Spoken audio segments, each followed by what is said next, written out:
Welcome to the deep dive. Today, well, we have an account that's just remarkably vivid and structurally very unique. We're diving deep into the near-death experience of a listener, Deanna R. And her NDE, it didn't just happen during a severe medical crisis. Right. It seems to have rejected almost every standard narrative we hear about. It became something totally her own. That's really the core of it, isn't it? When you hear Yeah. about classic NDEs, people often mention, the tunnel, the bright light, maybe a life review. Exactly. Deanna's story just bypasses all of that instantly. Her experience kicks off with this catastrophic internal failure. We're talking respiratory, heart, and kidney failure. Wow. But the second she's out of her body, boom, she's somewhere else, somewhere incredibly specific. It almost feels custom designed for her. Okay, so our mission for this deep dive is kind of twofold.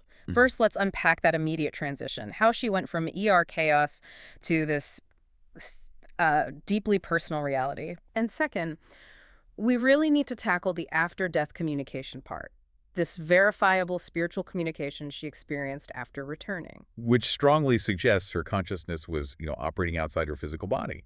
Yeah, It's compelling stuff. definitely. So let's start back at September 2018. The medical situation was, well, terrifying. She didn't grasp how ill she was at first, No, she thought it was severe bloating, trouble breathing. to the point she spent a whole night sleeping, standing up, leaning over her kitchen counter just to breathe. Yeah, just awful. She was essentially suffocating. The body was failing. Finally, she realized how bad the breathing was and asked her husband to drive her to the ER. And she actually resisted calling 911. Part of the reason, interestingly, is that her son's a local paramedic. Oh. She didn't want to tie up resources for what she still thought might be just a, quote, simple stomach ailment. But her body just couldn't wait. On the drive over, things went downhill fast. She said she literally ran out of air in the car. Hospital staff rushed out, got her onto a gurney straight into the trauma area. The collapse was total. She described 6 or 7 people surrounding her, nurses, techs, doctors, frantically hooking up IVs, monitors. Chaos. And Then, she said, in less than a blink of an eye, gone. just gone. Not fading out, not floating up, just instantly somewhere else. The transition was that absolute, that fast. And where she landed, it's such a stark contrast to the ER, isn't it? Completely. She describes this unfamiliar great hall, like something from a medieval castle. Okay. Stone walls, a long, heavy wooden table, and the only light came from sconces burning on the walls. You'd picture that as cold, maybe a bit grim. You would. But she specifically says she felt it was warm and homey, Huh. which suggests the vibe wasn't about grandeur, it was about comfort. Tailored for her, maybe, against what we'd expect from, stone walls. And physically, the moment she transitioned, how did she feel? All that agony, the gasping, the bloating, the pain vanished. Instantly. No pain at all. And she could breathe wonderfully. Wow. That alone must have been incredible. And her senses, they were heightened dramatically. She wears glasses normally. Right. But here, her vision was, and I'm quoting, incredibly more vivid and much more accurate. How accurate. Get this. She could see every single hair on a beard from 8 feet away. No way. Yeah, impossible clarity for her normally. Yeah. And maybe just as important, absolute peace, no sound. The total opposite of the ER alarms and shouting. Exactly, a complete sonic contrast. Okay, so this stage, this medieval hall, it seems set for a meeting. Who is there? 3 people were expected, it seems. At the head of this long table sat Jesus Christ. How did she know? She said he wore a plain white robe, and she recognized him immediately. He looked exactly like a specific picture her grandmother had always kept. Really? That specific? Dark hair, a beard, and she emphasized his profoundly kind eyes. That personal connection, that grounding in her family history makes it so powerful. It really does. And then? Then the emotional peak. Through a swinging wooden door, she even specified, like a restaurant kitchen door, her father entered. Her father, who had passed away. 26 years earlier. He was only 57. And how did he look? Beautiful, she said. Restored to health, glowing, happy. And as that door swung open, she caught a glimpse behind him. Of what? A glowing, bright light. She knew, she wrote, with every fiber of her being, that was heaven. Wow. And it just radiated pure love and warmth. But the core feeling, the reunion with her father. That's where it gets really intense. The moment she saw him, this amazing feeling of love just washed over her. Washed over her how? Not just emotionally, Yeah. physically. Yeah. She felt it hit every single cell in her body, all at once, Every cell. simultaneously. A love she'd never felt on Earth. That level of description, that physical intensity of an emotion, it's stunning. It really is. And this brings us back to the setting, doesn't it? The table. Yes. She thought about it for years, wondering why her NDE wasn't, classic, why this hall, this table. And she figured it out. She realized, being of Italian descent, Hmm. the table was key. He was set with 3 plates, utensils, goblets, but no food. For her family, she said, everything revolves around the table. It clicked. This wasn't some generic heaven. It was a deeply personal place for welcome, reunion, family. That makes so much sense. An environment crafted just for her. Exactly. But even with all that love, the perfect setting. The reunion didn't last long. No. She was about to shout, "Dad!" and run to him across the hall. And that's when Jesus, still sitting calmly at the head of the table, just held up his palm. Held up his hand. Didn't move otherwise, didn't shout. But she instantly knew that gesture. She called it the hand, the universal parent signal. The stop right there. Hand. Pretty much.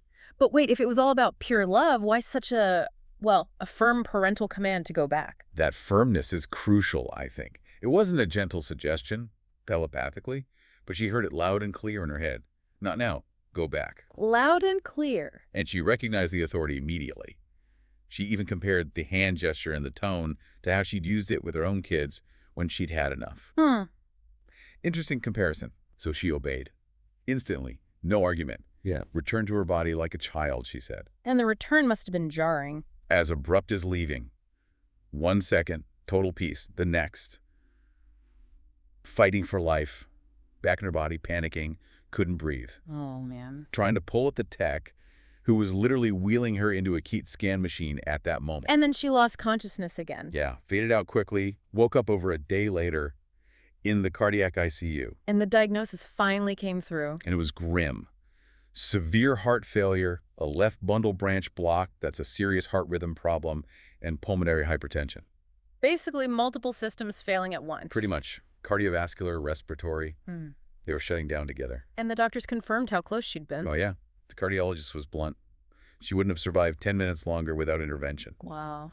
And she learned later there was this intense debate among the doctors right then about intubating her. Putting her on a ventilator. Right. She was so grateful. The doctor who argued against it, who wanted to try the oxygen mask and diuretics first, won out. Why? Because it worked.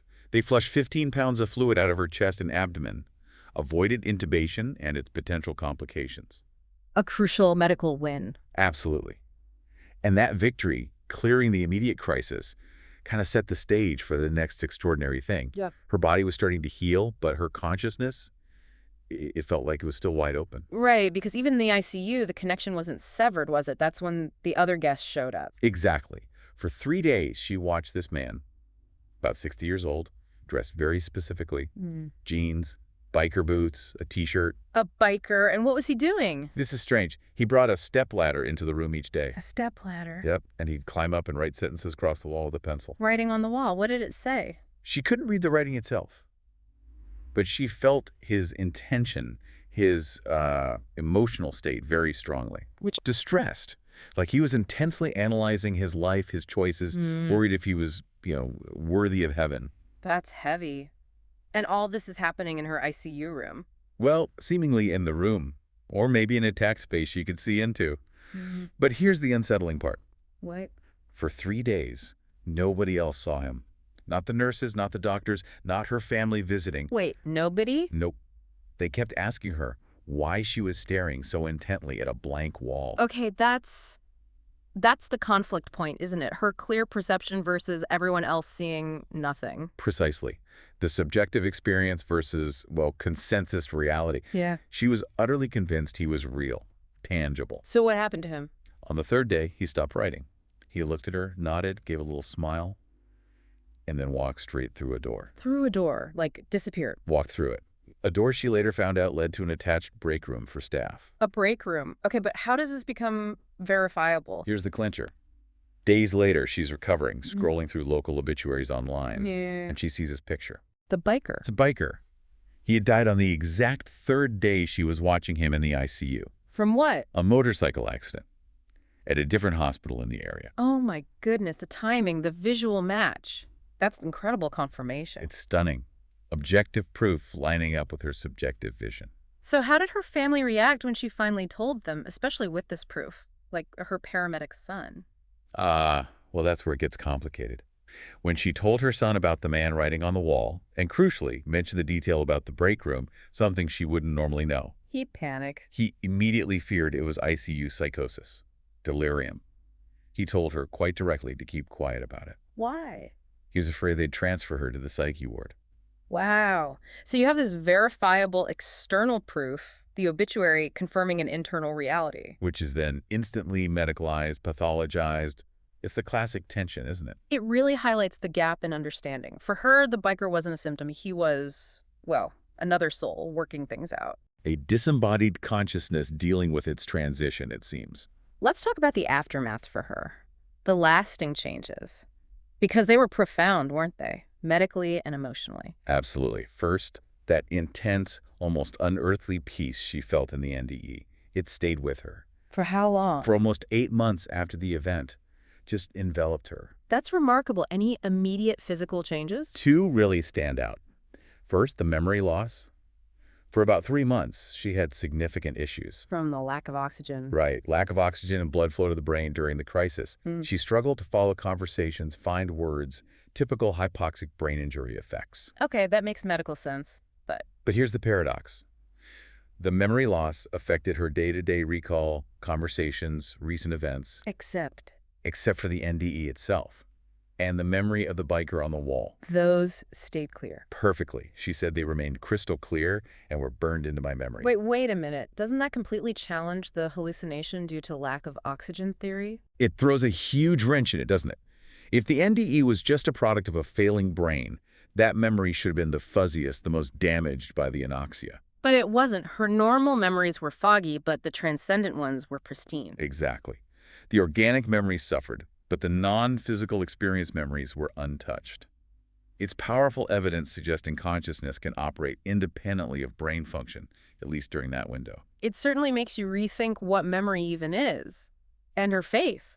How did this change her beliefs? Dramatically, she said she'd always had blind faith in God and heaven. And now? Now she describes it as seeing with my own eyes faith. She knows, no doubt. Jesus, heaven, she was there. She saw it. And that connection, did it end when she recovered? No, not at all. She feels like she has, in her words, 1 foot in heaven and 1 here on earth. How does that manifest? Through incredibly vivid dreams, ongoing dreams where she has detailed conversations. With who? With her deceased father and grandmother. Wow. Still communicating. But get this, it's not just them. She also reports conversations in these dreams with her yet-to-be-born grandson. Her grandson who isn't born yet. Correct. And these dreams apparently provide important information, but only concerning her immediate family. That opens up a whole other dimension, doesn't it? Communication not just with the departed, but with souls maybe preparing to incarnate. It certainly suggests the connection spans more than just past lives. Yeah. Deanna's whole account, it's just extraordinary. It really shows how personalized spirituality can be and how it can intersect with objective verification. Yeah, she ditched the classic NDE elements. And instead found herself in that hall, at that table, a setting soaked in personal cultural meaning that affirmed her life, her family, her beliefs. And the combination, the crystal clear memory of the NDE, despite brain trauma affecting other memories, plus the verifiable obituary of the biker. It provides multiple, pretty robust lines of evidence that something profound and arguably non-physical happened. Absolutely. Yeah. But even after all that, the transformation, the cellular love, the proof, she still carries this one doubt, this worry. About being sent back. Yeah.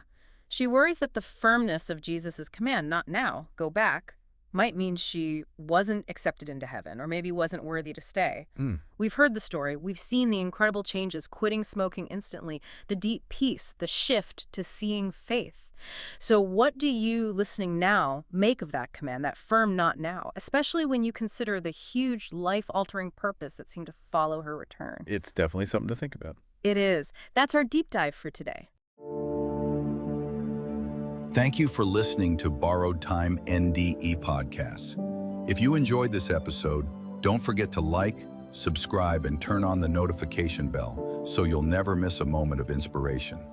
Until next time, wishing you an extraordinary and truly wonderful time on your journey through life.